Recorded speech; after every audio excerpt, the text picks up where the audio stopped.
Okay, so the next question that we have is question number 17. It's a similar question to question number 16, and that is, let's say that A is some set containing 1, 2, and 3, and you say the number of equivalence relations. You want to find the number of equivalence relations on containing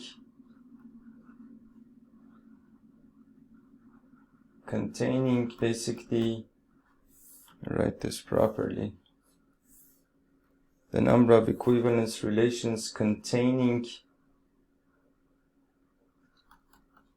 1, 2 is. So again, you need to do basically find the Cartesian product of this relation. Although it's, well, let's do the Cartesian product of the set with itself. So it's, you have 1, 1, you have 1, 2, you have 1, 3, you have 2, 1, you have 2, 2, you have 2, 3, you have 3, 1, you have 3, 2, you have 3, 3. So you're supposed to have 9 elements here, which is correct, right? Now, a relation R1, I want to basically, it has to be an equivalence relation, and it has to contain 1, 2, right? So I put the 1, 2 over here, and it has to be an equivalence relation, meaning that it's supposed to be reflexive. It's supposed to be reflexive, symmetric, and transitive. And that basically would mean that it is basically an equivalence relation. So to remind us of what this means, what all of these mean, basically you can say that for all A belonging to A, basically for this condition to be true, A comma A has to belong to R. Symmetric means that for all A and B belonging to A comma B belonging to R implies that B comma A belongs to R. And this means that for all A, B, and C belonging to A comma B belonging to R, and B comma C belonging to R, that implies that A comma C also belongs to R. That implies that A comma C also belongs to R, right? So that's the equivalence relation. So what that means is that then if I want to make this reflexive, since A contains all of these elements 1, 2, 3, that means that then A comma A has to belong to R, which means that 1, 1 has to belong to R, 2, 2 has to belong to R, and 3, 3 has to belong to R. Let's now make it symmetric. So for symmetry, you have no problem with these 3, but then 2, 1 has to be there as well, right? Because 1, 2, 2, 1, A comma B, B comma A, right? So 2, 1 has to belong here, because 1, 2 belongs here as well. And then you need to check whether this relation is transitive. So now you can see that this element ends with a 2. So you have to search for all the elements that start with a 2, which is this one and this one. So 1, 2, 2, 2, 1, 2. 1, 2, 2, 1, 1, 1. So you have no problem there. And then over here, with this element, since it ends with a 1, you have to search for all the elements that start with a 1, which is only this one, 1, 1, 1, 2, 1, 2. You have no problem there. starting with a 2, 2 comma 2, 2 comma 1, 2 comma 1, and 2 comma 2, 2, 1 comma 2 would be so that's only this one, and there is no element that starts with a 3, and then over here 2 comma 1, 1 comma 1, 2 comma 1, and then 2 comma 2 is also there. So this is actually reflexive, symmetric, and transitive. That means that this is an equivalence relation and contains 1 comma 2. So there you have no problem. And it contains only 5 elements, which makes your job a lot harder. I mean, the more elements that you get here, the less you have check for the rest of the elements. But let's do the rest of the B. So you have 1 comma 2, 1 comma 1, 2 comma 2, 3 comma 3, and then you have 2 comma 1 as well. So you have to check for these 4 elements. So that means that basically then, now if you're lucky, you'll be able to get rid of these elements as soon as possible. If not, then you have to check, for example, basically then you would have to check for 1 comma 3, which with each and every one of these elements, check for this element with each and every one of these remaining elements, and so on and so forth, because all of those would be, of course, different valid relations.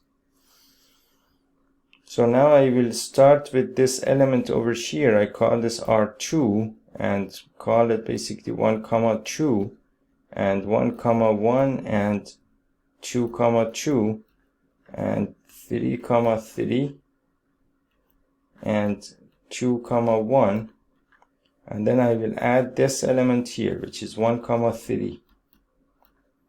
Now if I add this element here, I have to add 3 comma 1 as well, because then otherwise it's not symmetric anymore. I have to add 3 comma 1 as well. Now it is reflexive because these 3 elements are there. It is symmetric. The only thing that you need to check is if it is transitive. So what that means is that then again you have to check each of these elements with each and every one of these elements, meaning that 1 comma 2, 2 comma 2, 1 comma 2, and 1 comma 1, and so you have no problem here. And what I'm checking here is that, for example, when I find the 1 comma 2, this ends with a 2, and you can see that, for example, this element starts with the 2. So then these two are a match, meaning that when 1 comma 2 belongs to R2 and 2 comma 2 and 2 comma 2 also belongs to R2, call it R2 for example, that basically has to imply that basically 1 and 2, meaning that 1 comma 2 has to belong to R2 as well, which is of course already the case here. So with these 2 elements you have no problem. But then naturally and logically you don't have to check, for example, 1 comma 2 with 3 comma 3, because this element is not the same thing as this element here, right? It's simple. It takes a little bit of work. And I would actually leave this to you, but well, okay, we will do it together. And so basically, so with this element, so I was checking this element over here, so 1 comma 2, 2 comma 1, so 1 comma 1, and so this element is okay.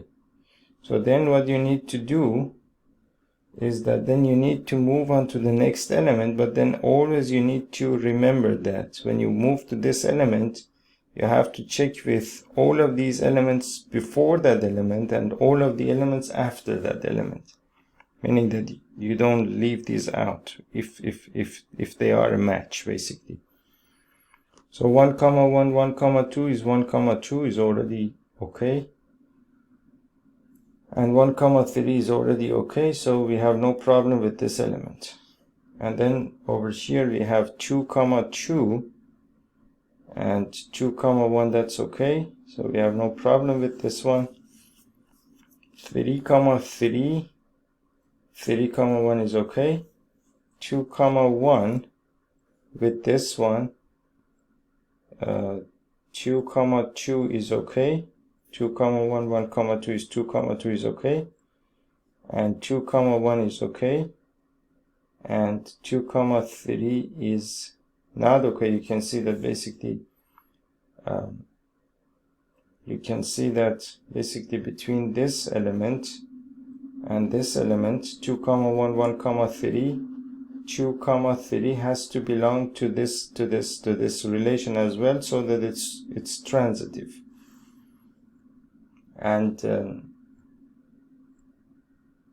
so now I have to add 2 comma 3 as well. So basically what I did was that I added this element, and I added and then I had to add this element, but then as a result of that I have to add this element 2 comma 3 as well, meaning that I have to add this as well. So here we go, we add 2 comma 3 as well. So that means that then we have no problem with this element here. But then since I added this over here, I have to make sure that basically this starts with a 2. Then again I have to check from the very beginning all of these elements that end with a 2. I have to check them with this one to make sure that it remains, that the relation remains transitive. But then I finish my first round, and then I will take care of this one here. So we basically now we are done with this one. So now I can move to 1 comma 3. So 1 comma 3, and there is 3 comma 3 here. So that means that I have 1 comma 3 which already belongs here, so we have no problem. And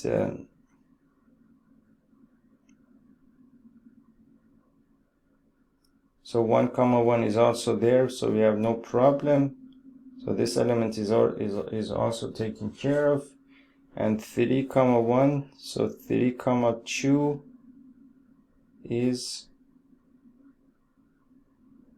and by the way, I was already over here, I don't want to lose where I was, but remember that 2 comma 3, as I add 2 comma 3, I have to add 3 comma 2 because the relation has to remain symmetric, right? And that's already all of the elements that I have, meaning that I have 1, 2, 3, 4, 5, 6, 7, 8, 9. So I already have all of the elements, and therefore the total number of relations that I have on this set in such a way that the relation is an equivalence relation, and it contains 1 comma 2 is only 2, right? So we were not that unlucky, meaning that we ended up with all of the elements. Otherwise you could have, in some cases you could actually end up with possibly many relations, of course. So the correct answer is choice B, which is 2. So question number 17 is choice B. Now question number 18. Oh, there is question number 19 as well. Question number 18 is let f be a function from R to R, the signum function. So f is a function from R to R, and you know that the signum function,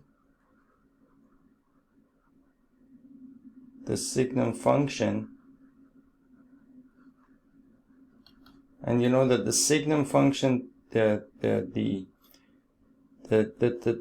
part of the word tells you about sign. So basically this part over here is SIGN, which is sign, meaning positive, negative, and so on and so forth.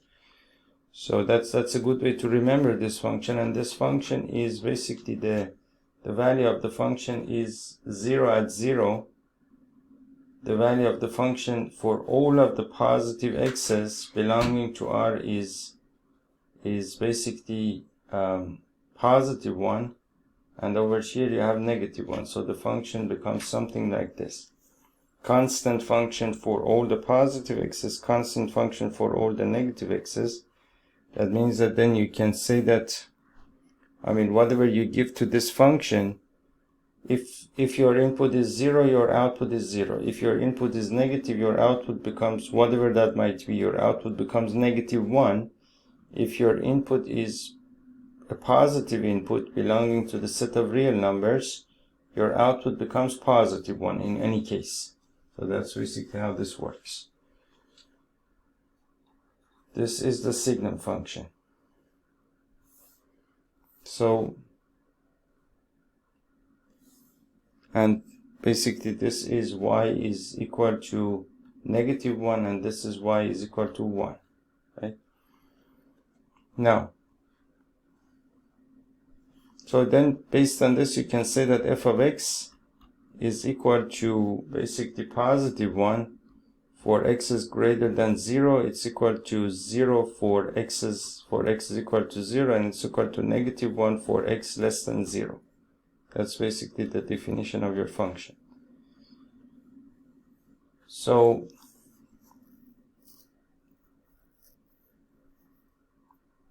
and basically we have another function here, which is the greatest integer function, which is we have another function over here, which is g as a function from R to R, the greatest integer function. These functions have a lot of applications in computer science and in electronics. Wherever you go, you need these two functions. They are built into essentially into all the kinds of test equipment and everything, and basically the whole, basically you could say that basically even those logic gates and all of those things are essentially kind of built based on these functions.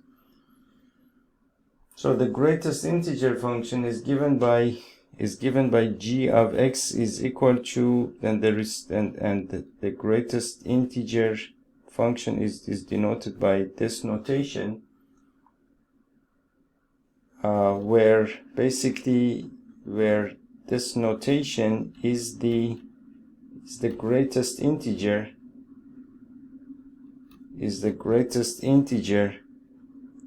less than or equal to x, less than or equal to x. So what this means is that, and the domain of your function is R, that the codomain of your function is R. Okay, so I basically did a little bit of calculation, but it turns out that my calculation was not exactly correct. The question that we want to answer is that do FOG and GOF coincide in this interval 0 to 1, including 1. So, and while I was solving this problem, I also drew the graph of the function, of the greatest integer function. So we can use that as well in order to, so basically to make sure that I did this correctly. So suppose that, for example, your input over here, the greatest integer function basically works based on this based on the fact that, for example, let's say that your input is 0.5. The greatest integer less than or equal to 0.5 is 0. And suppose that your input is 0. The greatest integer less than or equal to 0 is 0. When you get to x is equal to 1, then the greatest integer less than or equal to 1 is again 0, right? That is again 0. But then over here the greatest integer less than or equal to 0 is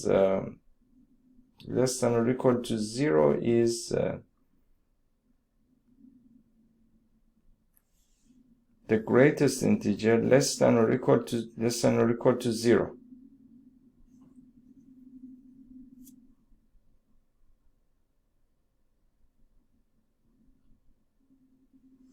I think I'm making a mistake here, so let me take a look at the greatest integer function. Okay, so we have no problem with the graph, meaning that the function is actually, well, it's not very, the definition of the function is not very straightforward, I suppose, and I have had problems with this definition. It's not, for whatever reason, I just can't understand this properly. The greatest integer, it might be some logical thing that I don't see in the statement or something like that. But I suppose if you have the same problem with this function, I suppose you would, the best way to remember basically how this function, to understand how this function basically works, is just by basically kind of memorizing what the graph looks like, because I've had this problem before and I couldn't get rid of this problem.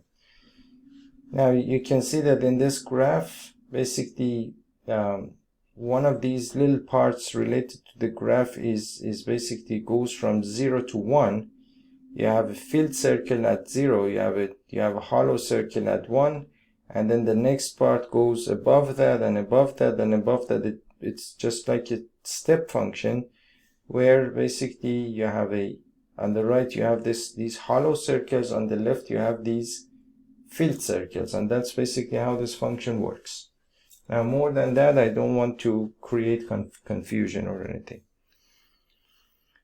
Now basically to show that, to check whether these two functions coincide in this interval, this function goes from 0 to basically it goes from 0 to 1, meaning that if I want to know, let's see how the functions are behaving in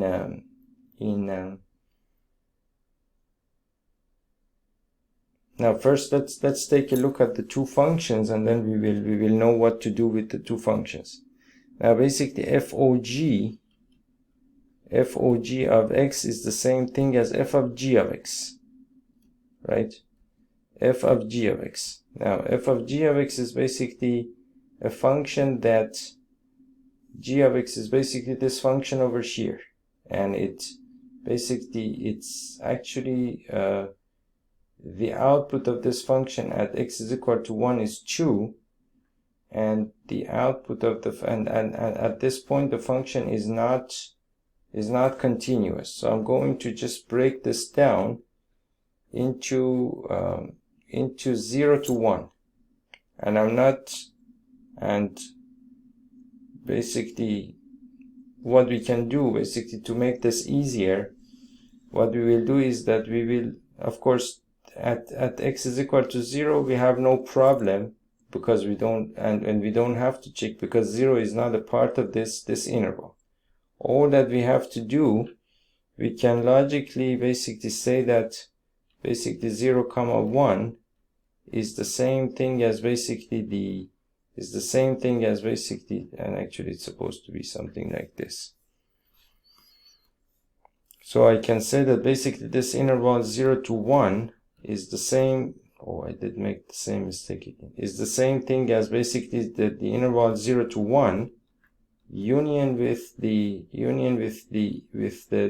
set that contains only the element 1, right?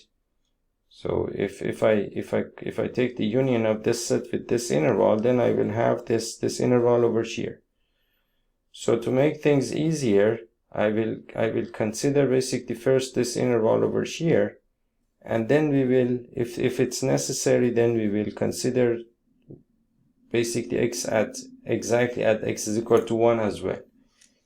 And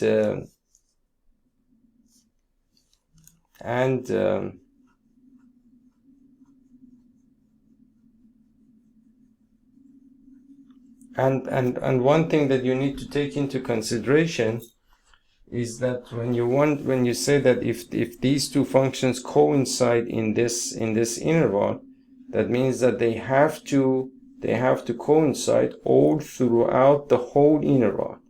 Meaning that if you, for whatever reason, can show that, for example, the two functions do not coincide in this interval 0 to 1, which is a subset of this set over here really, but not the whole set, then you can basically, from that you can logically conclude that, of course, that the two functions do not coincide in this whole interval, because in a subset of that interval they do not coincide. Then it doesn't really matter whether they coincide in the rest of the interval or not. If you can show that basically even at one point they do not coincide, then your job is done, right? So if I show that basically, now let's see what happens to the two functions at from 0 to 1, right?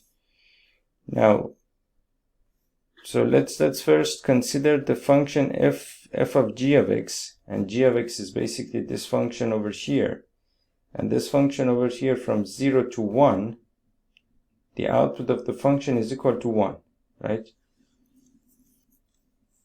So basically then you can say that for the interval, for x belonging to the interval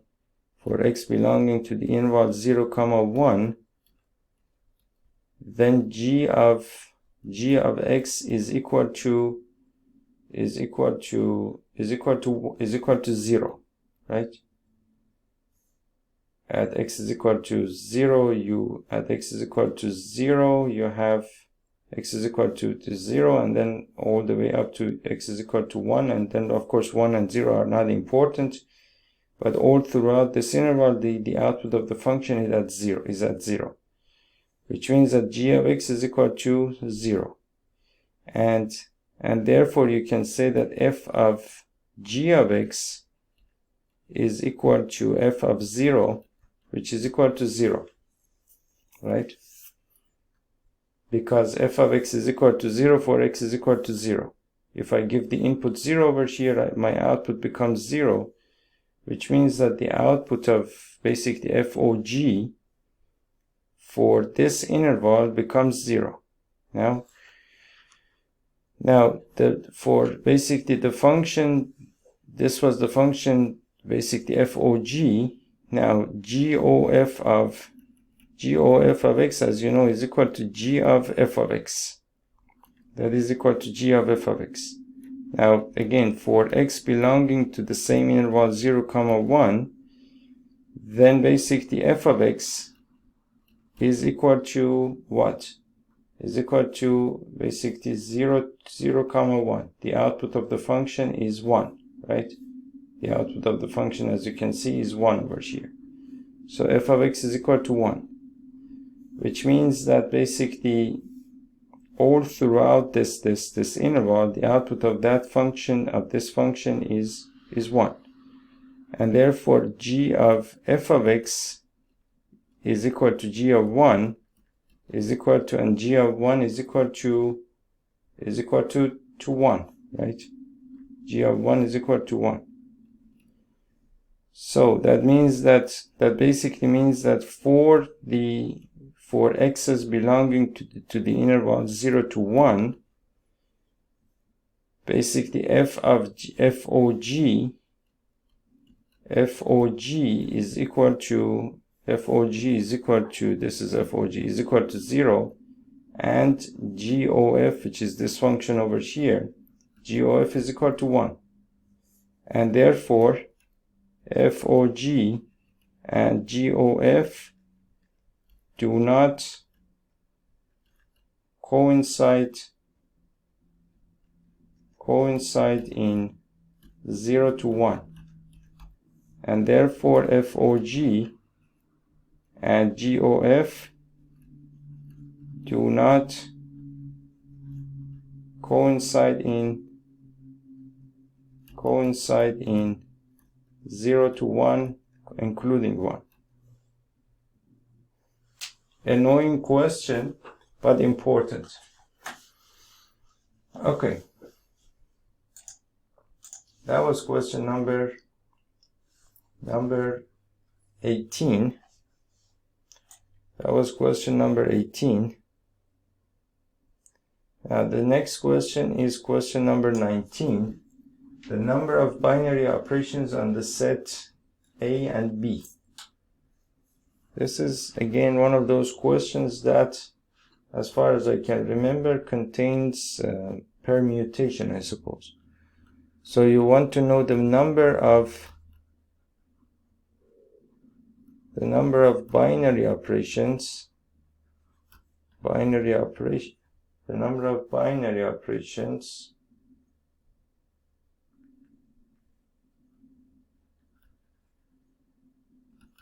on the set A comma B. I need to think about this question. Okay, so so basically about this question, there is a bit of logic that I don't really understand in this question, meaning that basically the number of binary operations on a set is basically, let's see if we can get through this question. I tried to do that on my own, I couldn't actually. So basically the number of, basically a binary operation on set A is defined as basically a binary operation star, let's say, on some set A into itself, right? And as you know, this has to be a function, meaning that, for example, taking the example of this set over here, let's call it A, for example, and let's say that A has these two elements A and B, right? Then the Cartesian product of A and A is essentially basically this set containing all of these elements as basically A comma A and A comma B and B comma A and B comma B. That's easy to calculate. You have basically this set A over here, you have this set A over here, the Cartesian product of that, this set has two elements, again this set has two elements, the Cartesian product of that is a set that contains 2 times 2, which is equal to 4 elements, right? 4 elements. Now, it seems that, and then the binary operation is essentially basically, so this set has 4 elements, as you can see. Now the binary operation is basically a function from this set that has these 4 elements, these four things over here, into basically this set A, which has, this is the Cartesian product of A and A into A, right? And as I mentioned before, this has to be a function, meaning that all of these elements over here has to be mapped to something. It's not possible to leave any of these alone, and each of these can be mapped only once, meaning that, for example, you cannot do something like this. And of course, you cannot do something, so if you do this, this would not be a function.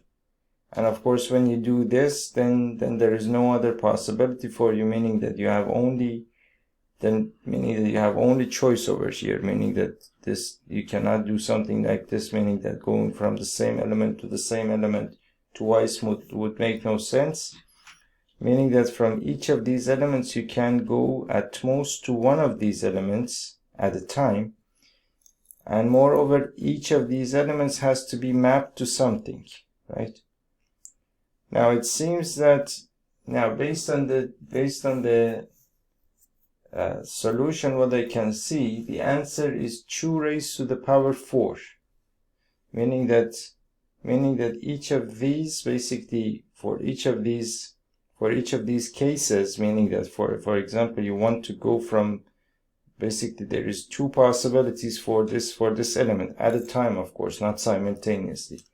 At a time you can go from this element to this element or to this element, right? So there is basically 2 possibilities for this element going into the other set. And moreover, there is 4 such, selections that you have to, or there is 4 such procedures that you have to do, meaning that you have 1, 2, 3, and 4 elements over here. And so the answer is 2 raised to the power 4, which is equal to 16. Now, I do not know how to think about this. Of course, when you want to, for example, when you want to think about this situation, you have to find some good way in order to think about it. And a good way to think about this means that basically you have to basically do it based on something that you already know. For example, based on permutation, I know how to count. Based on combination, I know how to count. Based on, for example, I don't know, multiplication or addition, I know how to count. But I do not know how to count based on something that I do not know. So if there is a specific case, then you have to basically find some way in order to think about it. In order to think about anything, you have to find basically a valid way to think about that thing. There is no other way. And for this situation, I cannot liken it in my mind to any of the concepts that I already know, although I know that there is something, of course, in mathematics that we already know that you can liken this situation to, but I do not know exactly what that situation is or how they are similar. So I leave this to you. If you know how to exactly think about this in a logical way, and then in such a way that we can actually use one of the concepts that we already know, please let us know in the comments below. Thank you. And with that, this chapter is basically over, and now we can go into the chapter on calculus, which is about continuity and differentiability. So I'll see you in that playlist, and thank you. Goodbye.